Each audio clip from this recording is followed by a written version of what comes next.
Hey, what's up, guys? You're now listening to Devo with Uncle Theo. Today is day 24, and we're going to be covering Exodus 19 through 21. So let's hop right into the text. Today, I get to recap one of the most important passages of Exodus. God gives Israel their purpose. So it says in verse 1, in the third month after the sons of Israel had gone out of the land of Egypt, Moses went up to God, and the Lord called to him from the mountain, saying, "Thus shall you say to the house of Jacob, and tell the sons of Israel." All right, now, so God is about to start speaking to Israel, and he's going to give them their purpose. First, he says, verse 4, how I bore you on eagle's wings. And obviously, we know an eagle, which represents both swiftness and power. And the reason this is important because it's going to set up for a string of texts like Psalm 103, Isaiah 40, all are built on Exodus. Even when Isaiah quotes it, you will mount up like eagle wings and soar. What is he saying?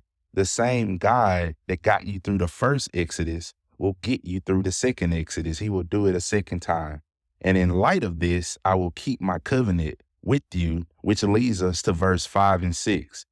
And here's the purpose of Israel. And the reason we should pay close attention to this is because this is our purpose too. Peter reinstates this in 1 Peter. And so let's look at this. It says that you will be my possession, my own possession. What does that mean? That means you'll be a treasure to God, that he will love you like his most valued possession. He will put his passion and focus toward you. And it says, among all the people. What does that mean? He loves you more than he loves everyone else. He set his affection on you differently than he set on everybody else. And he's telling Israel that, and they've seen this. He hadn't set his affection on them like he set it on the Amorites and the Jebusites and the Canaanites. He set it on them differently. For all the earth is mine. He's saying, look, I could have done this with anybody, but I've chosen to do this with you. And he says that you shall be a kingdom of priests and a holy nation. These are the words that you shall speak to the sons of Israel. Let's break those two things down. So kingdom, royalty, and priest. Kingdom, which is royalty, and a priest mediates between God and people. And so they are to have the highest relationship with Yahweh. They are to push people and pull people to them. Now you see why the law is important. It's not just to teach Israel, it's to teach the whole world, because they are to be a kingdom of priests, which means they're to be a witnessing nation. First, they have to be holy. They have to get the law down, and they're to teach this and to make an international impact. What God was doing through them, how he reached Jethro, how he reached the rabble, the mixed multitude, he's modeling to them what they're to do. When they learn God's ways, they're to continue this as a kingdom of priests and a holy nation. And holy nation, how are they to lead people? They must be a holy people.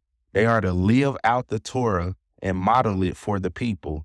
This is a play off of the Sabbath. What did he do? He made it holy. And so God's saying, just like the Sabbath, I'm consecrating you and making you holy, which means that if rest is supposed to come through you, and if I'm supposed to enjoy you forever, you must be holy.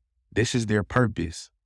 And this is why we can't reduce what we're about to see to a bunch of rules and a bunch of laws. It was never meant to do that. It was meant to teach, not meant to save. And so now we get Israel's core values. Their core value come from Abraham. He's the father of faith. So Israel's core value is faith. They must be a people of faith. Their core value is faith. They learn that they have a God who turns evil to good. They learn that they have a God who fights for them. And now they're to model this for the rest of the world. And he says, if you keep my covenant, why does he say that? He's introducing the Mosaic covenant. And if we can understand the law, you can understand the Mosaic covenant. The Mosaic covenant is like a managing or a administrative covenant. It manages promises. Paul tells us this. It's like a tutor. A tutor that has privileges to to discipline you and train you and shepherd you where you need to be. And this is why we'll start to see this language a lot throughout Leviticus. Do this and you will live. Do this and you will live. And so you quite naturally hear that and say, live eternally? Or does this give me salvation? No, it doesn't do that. But if you obey God within this system and you look to what it points to, you will live and have eternal life if you allow the law to shepherd you properly and allow it to manage you and administer you to the proper one, which is the lawgiver. But if you get caught in the cycle and the law becomes an end in itself, you miss out and it doesn't accomplish its purpose. And Moses is going to say there will be a day where a new prophet will come and everything I'm teaching you will be fulfilled.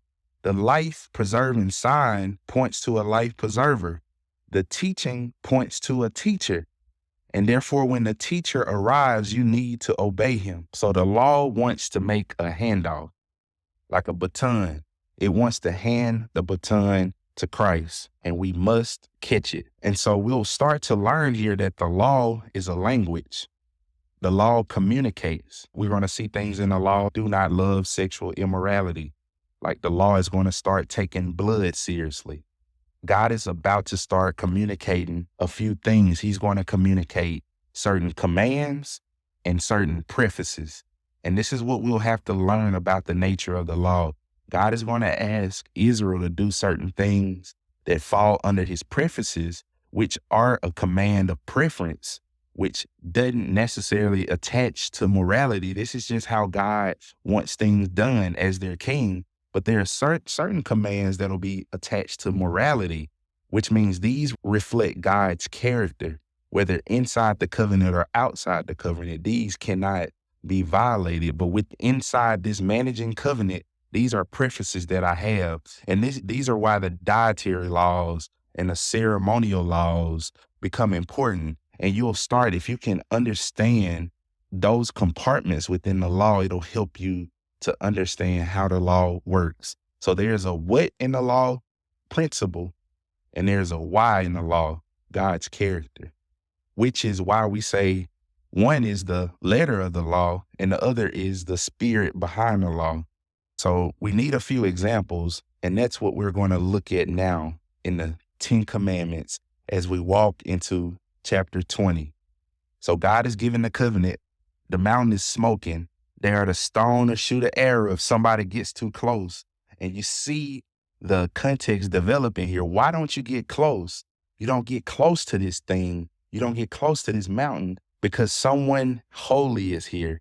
And we have to respect and revere his holiness. So think about this again. We talked about the 10 times God spoke in creation. Then we talked about the 10 plagues. And now what are we about to get? We're about to get 10 commandments. And quite naturally, God is showing us that he's pointing us back to creation because he's the creator. And when he created, everything was good and very good. And he wants us to get back to that state. So God is producing an anti-fall nation. We're going back to Eden. We need to get back to Eden when everything was very good. And I want to get my creation back to rest. But in order for us to get there, we must be holy. So the first order of business is in verse 3. In order for us to get there, you cannot have any other gods before me. I established myself as the only God. I took out the world's first superpower. I took out all of the other gods. I occupy the highest position. I'm exclusive. I'm central. So of course you're not to have any other gods.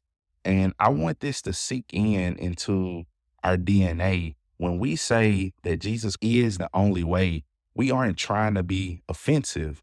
We're saying, no, that is the only conclusion.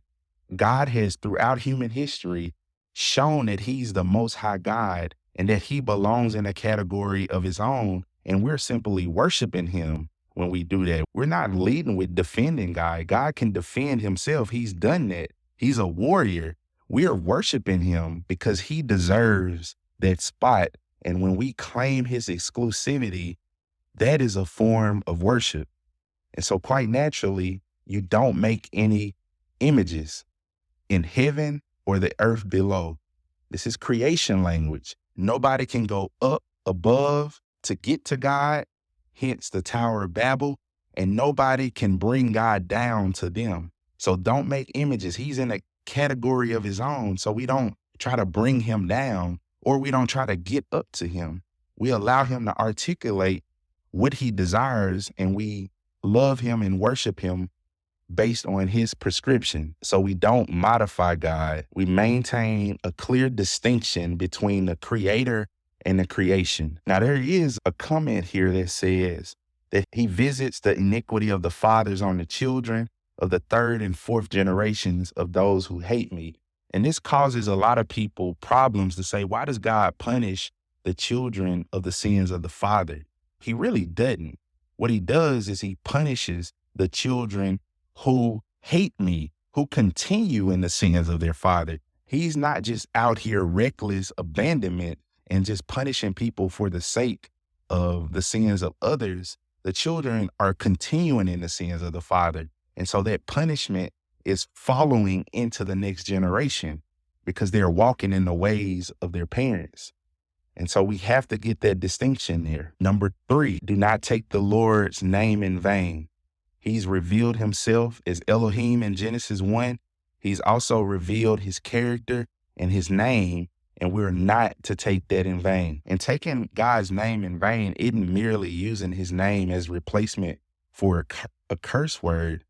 It's not respecting who he is and what he's commanded. So when we don't follow the word of God, we're taking his name in vain. We're saying what he's prescribed to us is not worthy of doing, worthy of upholding. And so remember the Sabbath. And this also connects back with what? Creation. Remember God's agenda? He worked for 6 days and he rests on the 7th. And you are to exhibit this to the world because the world is going back to Eden. God's glory is going to fill the earth. And so you, Israel, exhibit this. When people look at you and they say, why do they rest on the 7th day? It's because Yahweh created the earth and he rested on the 7th day. And when we see Israel, we see God. And so now we move from 1 through 4, which are vertical commands, to if you get the vertical right, now you can get the horizontal right. And first, quite naturally, we start with the children. Honor your mother and father. What did God always want them to do? Teach their children. When you cross the Red Sea, teach your children what God did here. When the manna came down from heaven, put an omer full in a container and teach your children what God has done. This is why we set up authority. And I think there's something significant in the language of honor your mother and father. That word honor, kavod, is the same word for glory. And so God says his glory he will not give to another. Why is this beautiful thing that he will not give to another? That Christ is the only one he receives. He trusts parents with this glory. The reason he trusts parents with this glory is because they're the first example of an authority that they'll ever see in his life. And he is entrusting his parents to be his moon and reflect that glory back to him, to the son. And so we should be good glory bearers as parents and reflect any glory that God has given us back to him. And when children obey us, they're learning, they're practicing how to obey Yahweh, which is why we're to model him and to be kind, to be gracious, to be gentle, to be patient, to be long-suffering, so they can see an example of, wow, this is what a good mother and father looks like. And when you hand that glory back off to Yahweh, you put your kids in the prime position to obey God. And when they obey God, they're quite naturally going to obey the other authorities, like the government and their conscience. And we're setting things up to run well. But one trick of the enemy is he wants to break this down. If he can break the authority principle down, he wins. So if you remove the parents from the home, particularly the father, you destroy authority. And so now the lust of the flesh, the lust of the eyes, and the pride of life can run rampant. You can live recklessly and be rewarded for it. And now all these problems can exacerbate and nobody knows why. Everybody's trying to medicate it. Everybody's trying to cure the symptoms, but it's an authority issue that started from home. And if we were to train our children well, this would eradicate majority of these problems. So that's why we have to be strict with our kids and shepherd them gently, because this is to shepherd them into a handoff. So number 6, no murder. Why don't we murder? Because we preserve life. Death came when? After the fall. God is saying to Israel, getting them to see we are an anti-fall nation. We are an anti-death nation. We are opposed to what happened in Genesis 3. We're trying to get back to Genesis 2 where everything was good. So there will be no murder. There will be no adultery. We will be pure and holy. We're pro-holiness. There will be no stealing. We won't steal. Who stole? Who were the first thieves? Adam and Eve. They stole from the tree. So we won't steal. We won't bear false witness. That's a perversion of justice. We won't lie like who? Adam did. You're an anti-fall nation. We will not be like what happened in Genesis 3. Then number 10, we won't covet like who? That's the exact same word of what Eve did when she desired the tree. That's the word covet. So what's the opposite of covet? It's being satisfied. It's being content, which is why Paul preaches this. He says, when you master contentment, you master the Christian life, because the opposite, the evil twin of contentment is coveting. And if you're not coveting, you're content and you're satisfied in God being your portion. Christ is enough for you. So we're to be opposed to the fall's agenda, which is why we have 1 through 4 vertical and 5 through 10 horizontal. They parallel one another. And God is going to give them their instructions for building the tabernacle. And it's going to be quite interesting how the tabernacle is going to look. When we look at the imagery here, guess what it's going to look like? It's going to look like creation. The top is going to be blue. What does that represent? The sky. There's going to be trees and olive oil and lampstand. And this is the point. Israel, I'm taking you back to Eden. And the people in ancient Near Eastern times would have recognized it. Why do their stuff look like creation? It's because their God is the true creator. He's the most high God, and he's taking them back to Eden. Come along, join with them, allow them to teach you what the purpose of all of this is, and use the law to shepherd you back to the lawgiver. And this is the beauty of what Israel had at the time, which is why we move into the laws. And so the 10 commandments, the 10 words are basically an abstract. And if you know about paper writing, your abstract tells you what your paper is about. So the 10 commandments tell you what the rest of the laws are about. And when you break the laws down, you have 613 laws. You have 365 negative laws and 248 positive laws. And what we're about to see is that fleshed out. And we'll see that in the rest of chapter 20 and in 21. We even get a note in verse 19 where the people say, look, Moses, you speak to us, but do not let God speak to us or we will die. They become afraid. And God is showing them and teaching them his holiness. And this will be a good exercise for you if you're walking through all of these laws to say, this is case law. I wonder which law this points back to or which one this goes with. And for instance, chapter 21, verse 12, he who strikes a man so that he dies shall surely be put to death. Which one does that go back to? That's number 6, do not murder. And so now we're seeing that case law fleshed out and how to fully operate in the 10. And another argument here, if you look at verse 22, it says, if men struggle with each other and strikes a woman with child so that she prematurely gives birth, yet there is no injury, he shall surely be fine. He shall surely be fine as the woman's husband may demand from him, and he shall pay as the judges decide. But if there is any further injury, then you shall appoint as a penalty life for life.